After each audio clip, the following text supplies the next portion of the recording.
Olá, bem-vindo todos aqui a mais um vídeo do canal e a nossa análise de hoje vai ser sobre o filme A Baleia, de 2022. Está disponível na Netflix agora. Eu vou trazer um outro ponto de vista a respeito deste personagem. Mas então vamos lá, vamos começar falando sobre o filme, né? O filme conta a história de Charlie, um homem que tem obesidade mórbida. Então, a maior parte do assunto a respeito deste filme é a respeito desta condição dele.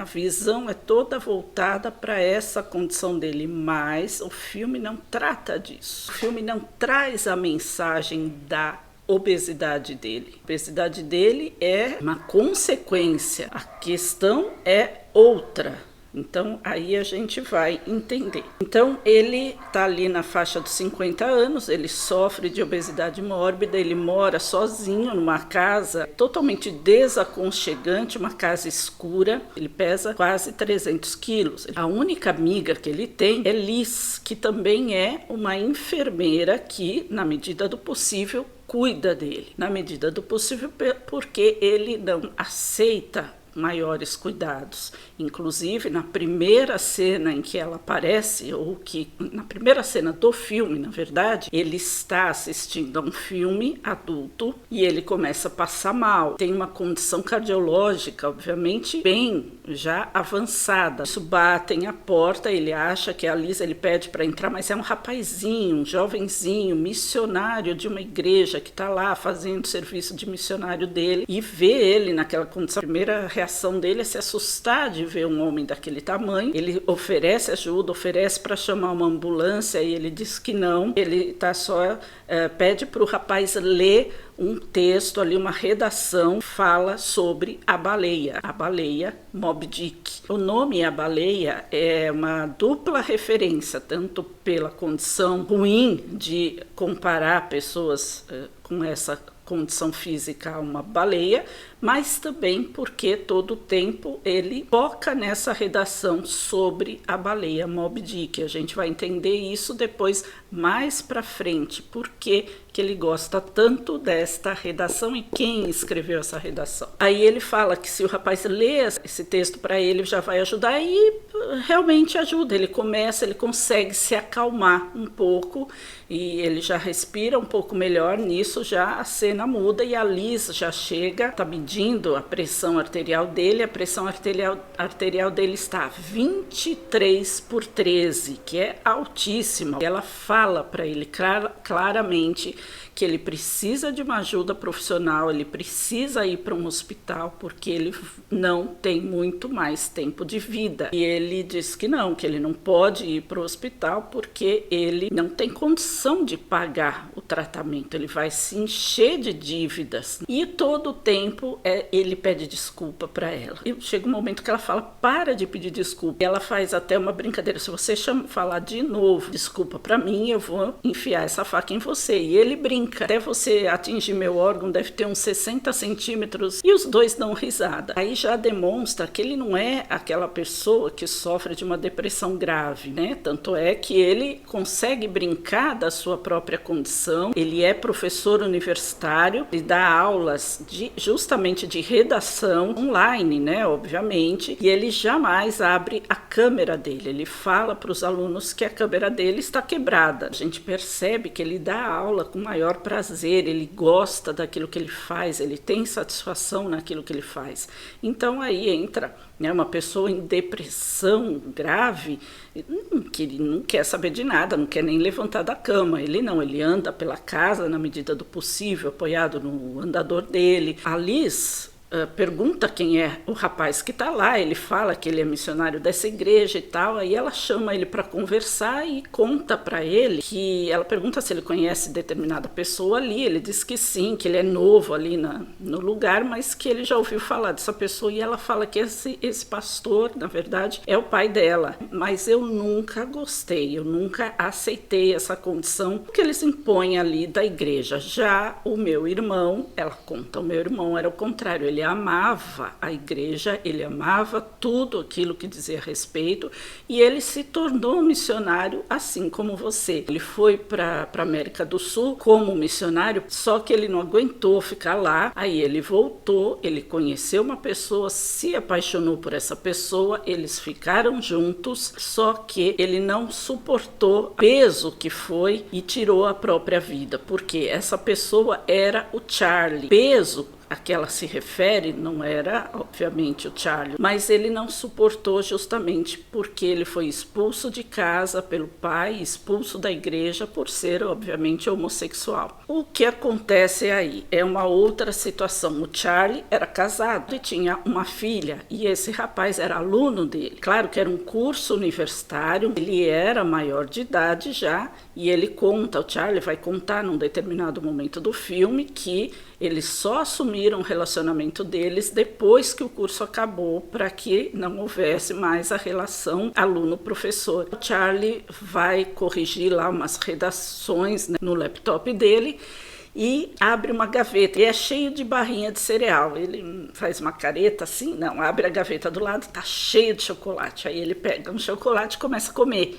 Na hora que ele começa a comer, ele lembra de tudo que a Liz falou para ele. Ele pega e começa a pesquisar no Google a condição cardiológica dele. Depois ele vai pesquisar sobre a pressão arterial, 23/13. Aí o que ele faz? Ele termina de comer chocolate, pega o telefone e a gente não vê para quem ele liga, a gente só vê depois ele tomando banho. A câmera aí foca muito nessa situação, na condição física dele tomando banho, na dificuldade que ele tem de se locomover pela casa através só de andador, na dificuldade que ele tem de qualquer movimento, né? Então, quando ele começa a passar mal, é claro, é muito mais difícil para ele. Por exemplo, ele vai pegar o celular para ligar para a Liz, o celular cai da mão dele e ele não tem condição de se abaixar e pegar o celular para continuar ligando. Então, se o rapaz não tivesse entrado na casa naquele momento, o rapaz pegou o celular tal, e ele ligou para a Liz. E angustia realmente a gente, causa realmente em nós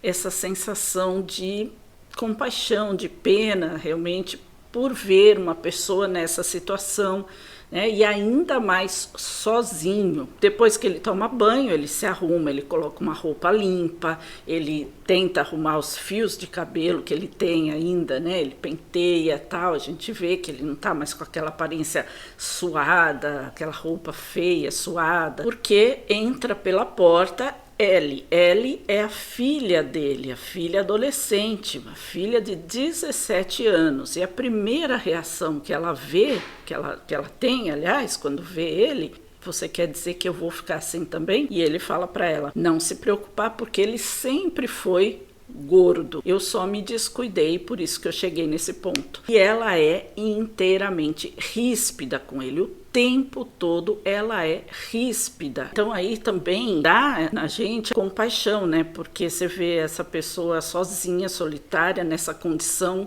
a vergonha que ele sente do próprio corpo, deixar a câmera desligada. Então quando ela fala isso, né, você já logo se remete a isso, que ele deixa a câmera desligada para os alunos não o verem, né, como ele é. Todo o tempo ele se esconde das pessoas, né? Então quando a filha tem essa primeira reação, meu Deus, é essa a primeira coisa que ela fala para ele. Mas espera lá, quem que é essa filha? Como é que é a relação dos dois? Ela fala para ele que ela se lembra de muitas coisas. Ele largou ela aos 8 anos de idade porque estava louco para transar com um aluno dele. E aí que ele explica, né, que ele não era assim um rapaz tão jovem e tal, e conta toda a história para ela, né? Ela fala: você não precisa me contar, eu lembro de muita coisa. Eu lembro que você levou ele em casa num dia que a mamãe foi na casa da tia fulana, quer dizer, a esposa tinha ido na casa da irmã e ele pegou e levou o rapaz para casa deles. E ela fala: eu lembro que você fez um filé, um bife, que foi o melhor bife que eu já tinha comido, você nunca tinha feito nada igual. E eu lembro da conversa que vocês tiveram depois, que eu fui deitar. E ela já tinha falado para ele, quando ele começa a perguntar da escola e tal, né, e se ela tá indo bem, ela fica, por que você tá se interessando? Você quer fingir que é meu pai agora, depois de mais de 8 anos sem me ver? Ele fala que em todo o tempo ele ligou pra mãe, que ele queria saber dela e que ele só não viu ela porque a mãe proibiu. A mãe brigou para ter a guarda unilateral. E ela fala, por que você não me ligou? Fala que a escola é uma porcaria e que ela não precisa de escola, porque ela se lembra de tudo que ela aprende, ela nunca esquece nada. Então, quando ela conta essa historinha de lembrar do rapaz indo na casa deles, do jantar e da conversa que eles tiveram enquanto ela estava na cama, ele fala, como você pode lembrar? Você só tinha 8 anos. E ela responde, eu nunca esqueço nada. Então, você imagina o tamanho do trauma dessa criança, né? Aos 8 anos de idade, perceber aquilo tudo que estava acontecendo. Ela não era uma garotinha de 3, 4 anos, ela já era uma menina de 8 anos, quer dizer, o 8 anos já é uma idade que já compreende muitas coisas, e ainda mais nessa condição. Então, o fato talvez dela não esquecer nada seja marcado por conta dessa lembrança, essa lembrança que marcou tanto a vida dela, e isso criou nela essa condição de nunca esquecer nada. Depois de presenciar uma situação dessa, ela vê que o pai largou a casa, abandonou ela e a mãe dela para ficar com esse rapaz. E aí, tanto faz, sabe? Se fosse outra mulher, sendo um outro homem, se fosse outra mulher, tanto faz. É a importância que você dá, essa questão de você ser trocado por uma outra pessoa. Agora, pensa bem, em que situação você se encontra? Se isso acontecesse com você, como você lidaria com isso? Você ficaria de boa? Ainda mais tendo toda essa lembrança que ela tem. O que será que eles conversaram na sala? Ela ouviu tudo, ela se lembra de tudo. Aquilo foi traumático para ela. Como que ela vai ser a pituquinha do papai, já que ele nunca teve mais contato com ela? Aí ele quer se justificar, mas eu liguei. Aí ela tenta ir embora, ele fala assim, não, pode deixar, eu pago você. Fica aqui, eu pago você. Ela para, olha assim para ele, quanto? Tudo que eu tenho no banco. E quanto é isso? Mais de $100.000. Aí ela fala, ok, ela pega e senta, e ela fala que ela está prestes a repetir uma matéria, então ela quer que ele faça uma redação para ela. Eu não acho legal eu fazer para você, ele ainda contesta, ela pega, fala qualquer coisa lá, e ele fala, então tudo bem, pega, dá um caderno para ela e fala, escreve aqui o que você quiser, com a maior sinceridade possível. Quando ela vai embora, ele pega o caderno e olha, ela só escreveu o seguinte, esse apartamento, essa casa fede, esse caderno é um lixo e eu odeio todo mundo. E ele ri. O rapaz missionário, ele pôs na cabeça que ele tem que salvar o Charlie de alguma forma, porque Deus fez com que ele batesse na porta dele no momento em que ele estava passando mal. Então chega um momento que ele e a filha do Charlie se encontram lá dentro de casa, aí ela pega e fala, ó, esteja aqui amanhã, no mesmo horário, porque eu vou vir amanhã também, e ela fala pro pai que no dia seguinte ela volta para buscar a redação, né? Isso já é a segunda vez que ela foi lá no apartamento. E nesse dia, no dia seguinte, quando ela volta, né, ela pergunta se tá ok, se ele fez a redação, ele fala que fez, tal, mas que depois ele entrega, que primeiro ele quer conversar sobre o que ela escreveu. Ela falou, você tá louco? Aquilo que eu escrevi, não, você tem muito potencial. E ela não entende nada, ela fala, quer saber, eu tô com fome. Aí ele fala, tem ingredientes lá na geladeira, vai lá, faz um lanche. Ele fala, eu vou fazer para você também, só que eu vou fazer sem maionese, tá? Eu vou só colocar o peru. Aí ele fica todo feliz, né? Porque é uma forma de cuidado que ela tem com ele, né? Não colocar maionese e tal. Aí já mostra que ele tá com o sanduíche lá, metade já comido e dormindo, né? Com o sanduíche caído assim em cima dele e ele dormindo, sentado na cadeira. E ela tá fumando baseado. Aí o rapaz chega, né? E ele olha assim, porque ela tá fumando num cachimbinho, né? Aí ele olha assim, meio assustada. Ela fala, não se assusta não, é só um baseado aqui. Aí ele fala com ela, eu conheço, eu sei o que é, eu já usei. Ela, é mesmo, você quer me impressionar, tal? E ele fala que não e tal. E ele acaba contando a história da vida dele, que na verdade ele era, porque ela fala assim, eu sei que você não é missionário coisa nenhuma, eu sei que essa igreja que você diz que pertence não faz mais missão desse tipo. Ele fala, realmente, mas aí ele conta que ele, na cidade dele, ele era missionário, que ele tentou fazer esse trabalho lá e não foi bem aceito e tal, e aí ele ficou revoltado, ele já usava droga nessa época, e aí ele ficou revoltado, ele roubou o dinheiro da igreja e fugiu e jogou o celular dele fora para ninguém achar ele. Ela obrigou ele a fumar, se ele não fumasse ela ia chamar a polícia dizendo que ele estava tentando pegar ela. Ele fumou, ela tirou foto dele fumando, aí ele correu assim, se fechou no quarto, tranca a porta e fica contando a coisa, e ela grava do lado de fora, ela grava toda a conversa. Quando eles vão para a sala, tá chegando a Liz e a mãe dela, e o Charlie ainda tá dormindo lá, e a Liz pressiona a menina, né, tenta acordar ele, vê que ele não acorda. O rapaz acho que fala para ela deu um sonífero aí para ele, né, que ela fez isso. Ele tá dormindo, quando o rapaz chega, e ela conta que ela colocou 2 comprimidos no lanche dele ali, ele comeu, né, todo achando que ela tá cuidando dele, no fim era para ele dormir, o cara chegar e ela conversar com o cara, né, e todo o tempo do filme vai mostrando os dias da semana. Então quando o filme começa na segunda-feira, nesse ponto aí do filme já está na quinta-feira. O rapaz vai embora, a Liz está lá cuidando dele ainda, e a mãe da Ellie pega e pergunta para ela, quanto que ele te ofereceu para você ficar aqui? Aí a Liz começa a dar risada, falar, até parece, o Charlie não tem dinheiro nenhum. Aí todo mundo fica com aquela cara assim, olhando para ela, né, aquela cara de paisagem, e ela se toca, ela fala, o quê? Aí a mãe, a ex-mulher dele, fala, ele tem mais de $100 mil.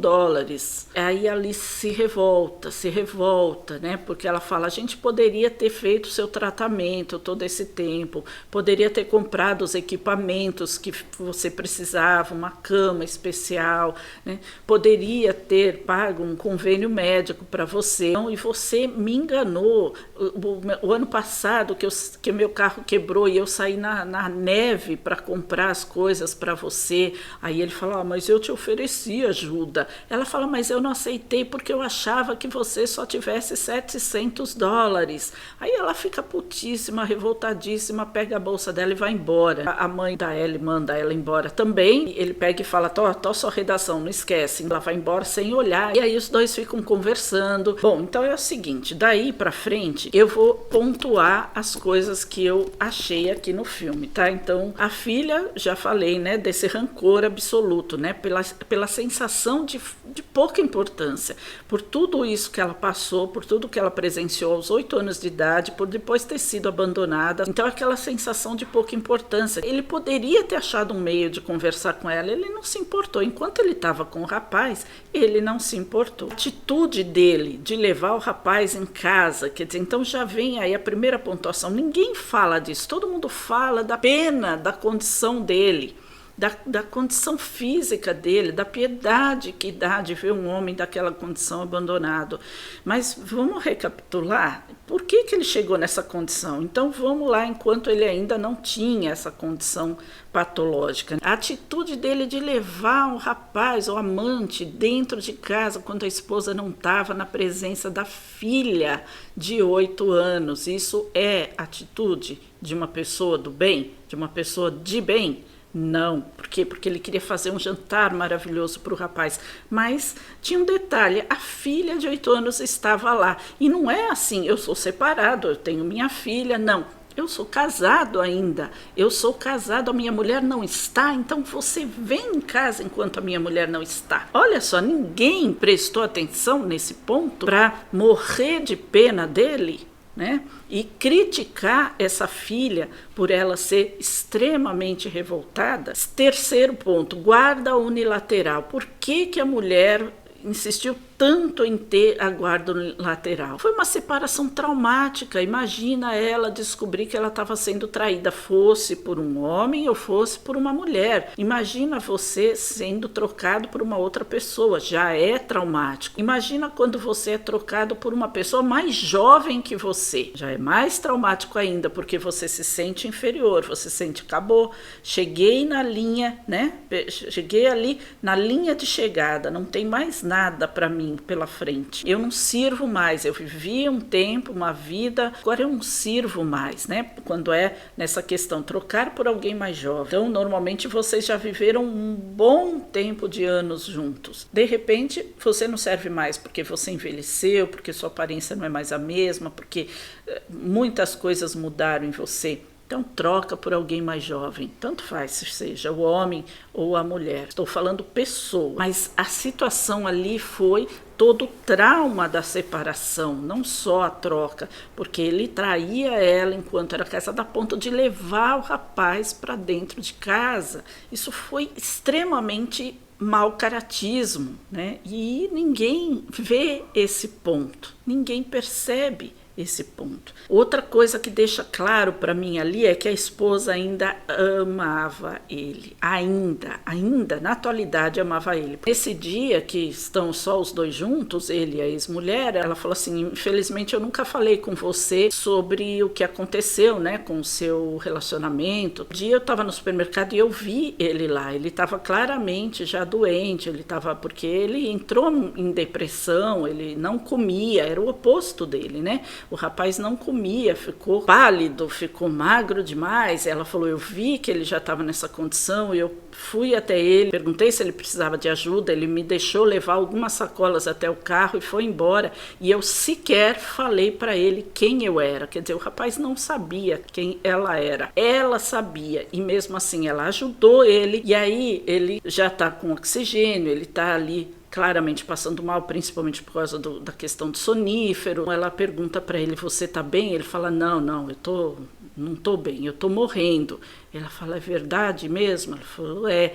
Aí ela fala, eu posso escutar a respiração dele, mas o que foi aquilo senão um pretexto de encostar a cabeça aqui no peito dele e ficar deitada. Ela ficou muito tempo deitada aqui, com a cabeça encostada nele, chorando enquanto eles conversavam. Ele era um homem que teve uma perda também na união deles. Ele era mais velho, então ele já enfrentou esse preconceito pelo fato dele ser mais velho. Ele era casado e com uma filha, ele enfrentou a separação, se assumir homossexual, para largar a esposa e a filha. Ele enfrentou a mulher punindo ele com a guarda unilateral e ele estava feliz. Mesmo com tudo isso, ele estava feliz na união dele com o rapaz. O rapaz, por sua vez, era mais jovem, não tinha tanto problema no relacionamento entre eles, mas enfrentou a expulsão de casa e a expulsão da igreja e não aguentou isso. Para ele, para o Charlie, isso que ele enfrentou, essa barreira que ele enfrentou para ficar com o rapaz, foi bem resolvida no amor que ele tinha da relação entre eles. Para o rapaz não foi o suficiente. Então, constatar, não foi só a morte do rapaz, foi constatar que para o rapaz, a relação dos dois, o amor dos dois não era o suficiente para suprir tudo aquilo que ele perdeu. Ele não conseguiu viver sem o pai, sem a igreja, só com o amor que eles tinham. Ele não conseguiu viver. Então, ter a certeza de que ele largou tudo pelo rapaz, mas que o rapaz não teve a mesma correspondência do amor, foi que ocasionou o maior trauma dele e, consequentemente, sufocar toda a emoção dele através da comida, como ele já tinha, né, uma propensão à obesidade, como ele mesmo fala, mas a chegar nesse ponto de quase 300 quilos, então foi não só pela perda da morte do rapaz, mas sim por constatar que ele não foi o suficiente. Então, toda essa questão foi se suprir emocionalmente através da comida, foi para se autopunir pela culpa que ele sentia de ter abandonado a filha, por mais que ele não se arrependesse. Quer dizer, se o rapaz tivesse superado tudo e os dois ainda estivessem juntos, para ele estaria tudo ok, e ele com certeza estaria bem de saúde. Ela falou assim para ele: olha, é muito triste para mim como mãe admitir, mas a nossa filha é cruel, ela é ruim, ela é uma pessoa ruim. Ele fala: não, de jeito nenhum. Por que você está falando isso? Aí ela abre o perfil dela no Facebook, mostra o perfil da filha, né, no Facebook, e mostra uma foto dele, né, andando lá no apartamento que ela tirou, e ela mostra ele e com os dizeres assim: logo essa gordura toda vai derreter no inferno. E ele fala assim: não, isso não é crueldade, isso é sinceridade. Então, por que você fica falando assim? E teve um momento em que o rapaz, né, ele já estava sozinho em casa e o missionário chegou novamente. Aí ele pega e fala assim: olha, aconteceu uma coisa muito boa comigo, os meus pais me querem de volta. A Ellie, não sei de que forma, ela mandou para os meus pais a minha foto fumando maconha e uma gravação admitindo tudo que eu fiz, que eu roubei a igreja, e mandou para os meus pais na minha igreja, lá na minha cidade. E eles me encontraram agora e falaram que eu posso voltar, que era só dinheiro, não tem problema nenhum, o importante é eu estar lá perto deles. Porque o rapaz fala assim: olha, eu não sei, na verdade, se ela fez isso para me ajudar ou para me prejudicar. Aí ele fala: quer dizer que ela encontrou seus pais e mandou tudo isso?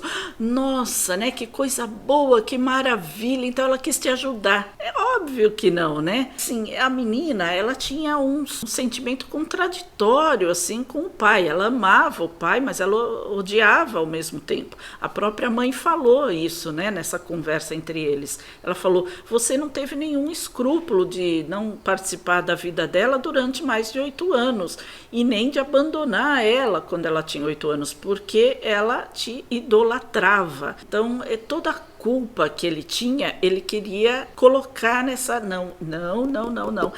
Eu não participei da vida dela, mas ela é uma pessoa legal, ela é uma menina joia, ela só quer o bem de todo mundo, ela fez tudo isso com o rapaz para ajudar ele, né? Não foi para desmascarar, para mostrar que ele continuava usando droga, para mostrar que ele era um ladrãozinho de merda. Não, foi para ajudar ele. Foi por isso que ela fez tudo isso. Né? Ela escreveu que o apartamento fede, ela escreveu que tudo era um lixo, que ela odiava o mundo, porque ela é uma pessoa sincera, ela é muito legal, ela não é uma pessoa ruim que quer prejudicar as pessoas. Por que isso? Que ele era bobo? Não, porque ele queria livrar a culpa dele. Então, assim, ela tinha realmente o amor, mas ela tinha que expressar todo o ódio que ela sentia, toda a raiva que ela sentia através de tudo aquilo que ela falava para ele, que ela não pôde falar durante todo esse tempo, né? E já é na sexta-feira, a Liz já está lá dizendo para ele que, olha, você me sacaneou, mas eu tô aqui e tal. Então, quer dizer, por que ele pedia tanta desculpa para a Liz, né? A todo momento pedia desculpa para a Liz, porque ele sabia que ele estava sacaneando ela, né? Ela estava se dedicando ali totalmente a ele,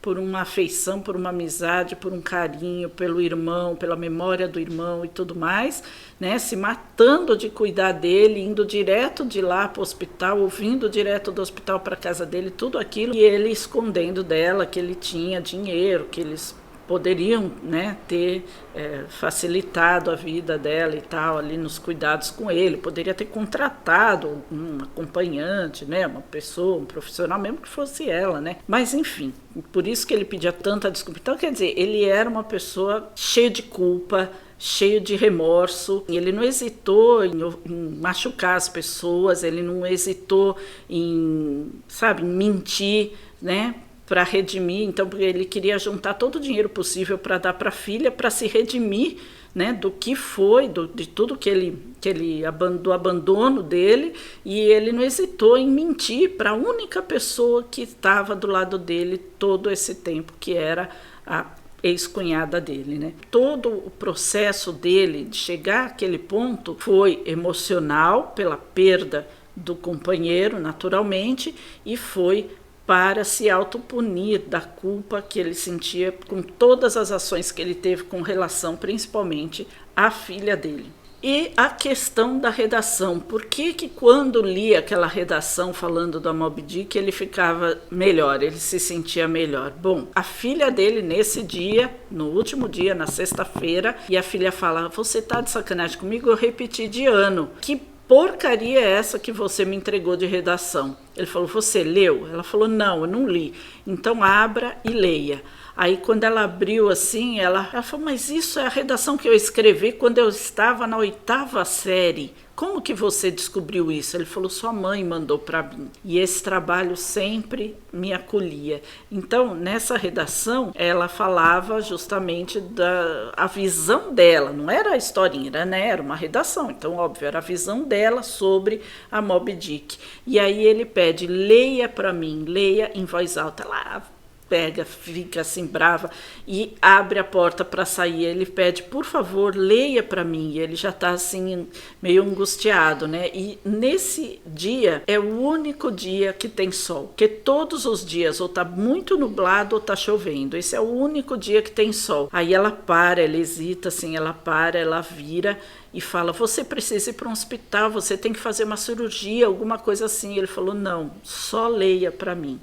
Aí ela começa a ler na redação, que ela fala que o homem chamado Ismael, que ele dormia na mesma cama com outro homem e que os dois saíram para matar uma baleia. Mas que culpa tinha a baleia da condição dela ser uma baleia? Que tanta vontade de matar esta baleia se ela não tinha nenhuma culpa da condição de ser uma baleia. E nesse momento ele levanta no maior esforço que tem sem o andador e anda até ela fica emocionada, ele está emocionado, ela também anda um pouco de encontro a ele, porque a história é uma história obviamente metafórica, né, da própria vida dele. Nesse momento, assim, metaforicamente também ele flutua, né? Mostra os pés dele, ele todo brilhando e flutuando, porque finalmente ele encontrou a redenção que ele precisava do perdão da filha dele. Então esse foi o final do filme, né? Então naturalmente ali naquele momento ele morre ali nesse final, né? Ela não conseguiu esconder, né? Ela tinha realmente preocupação e amor por ele. Aí ele realmente conseguiu se redimir e morreu em paz. Então essa foi a minha visão, né? A minha análise, a minha visão deste filme muito bom de 2022, A Baleia, que está em cartaz na Netflix. Espero que vocês tenham gostado. Se gostaram, deixe aqui o seu like, ajuda a fortalecer aqui o nosso canal, compartilhe esse vídeo com mais alguém e, se não for inscrito ainda, se inscreva e acione o sininho para todas as notificações. Eu vou ficando por aqui e a gente se encontra no próximo vídeo. Até mais, tchau!